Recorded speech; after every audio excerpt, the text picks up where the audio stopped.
Na abertura do Fórum Econômico de Davos, nosso presidente disse que o Brasil é o país que mais preserva o seu meio ambiente. Será que essa afirmação é verdadeira?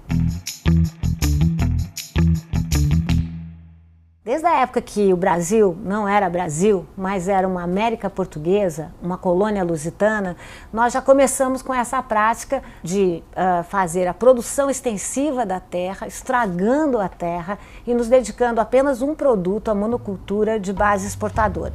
O melhor exemplo é o exemplo do pau-brasil, que foi não cultivado, mas foi extraído de 1500 a 1580. O pau-brasil, que era uma madeira, tinha uma madeira bonita, muito utilizada para fazer móveis e de cuja seiva saía uma tinta vermelha, acabou sendo dizimado nas nossas costas. Eram 70 milhões de árvores que ficavam em toda a costa brasileira, que foram basicamente destruídas. Depois vieram os outros exemplos: cana-de-açúcar no Nordeste, do século XVI ao século XVIII, a mineração em Minas Gerais, no século XVIII, e o café no século XIX. Todas as vezes nós praticamos essa cultura extensa da terra e acabamos deteriorando a nossa vegetação e o nosso meio ambiente. Só para você ter uma ideia, em 1511 se dá a primeira exportação de pau-brasil para Portugal, enfim, saindo da nau Bretoa, que partiu da Bahia para chegar até Lisboa. Até rimou, hein? Bom, nessa nau foram juntos 5.000 toras de madeira, macacos, saguis, gatos, muitos papagaios e 40 indígenas do Brasil que começaram a atiçar a curiosidade europeia. Esse foi o nosso primeiro desastre ecológico.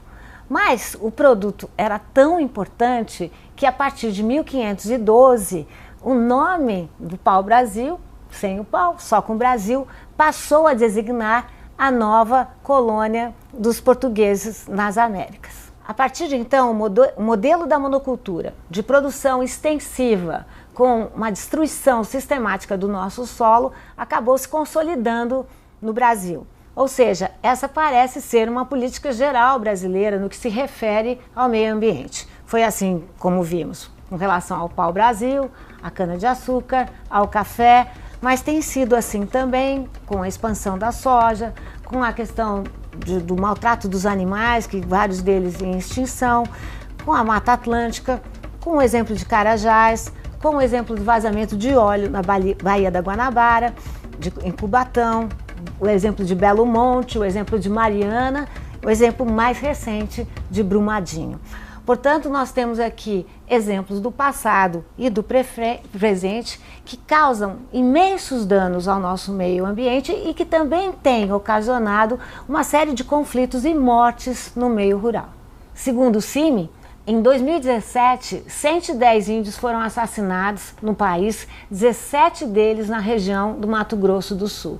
A causa, sempre, conflitos de terra. Também grandes lideranças nacionais e internacionais acabaram morrendo por conta, de novo, do conflito de terras. Esse é o caso, por exemplo, de Chico Mendes, que era um seringueiro, ativista. Ele atuava procurando proteger a Amazônia e foi morto em 1988 ao sair da sua casa e com uma série de tiros no peito. Esse também é o caso de Dorothy Stang. Dorothy Stang era uma missionária norte-americana, se naturalizou no Brasil, se radicou nas áreas do Pará e do Mato Grosso e lutava pelas populações, enfim, para melhorar a renda das populações e a educação desses grupos que haviam sido destituídos da terra.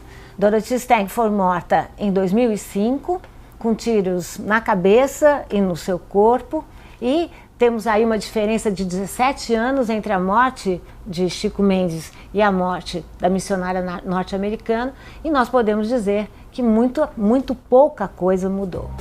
O Brasil é o segundo país com a maior cobertura vegetal do mundo. No entanto, a cada ano são aproximadamente 20.000 quilômetros quadrados de vegetação nativa que são desmatados em consequência, ora, da derrubada ou então de incêndios motivados. Portanto, não dá para dizer que o Brasil é o país que mais preserva o seu meio ambiente. Não é mesmo, senhor presidente? Rimou de novo. Rimou.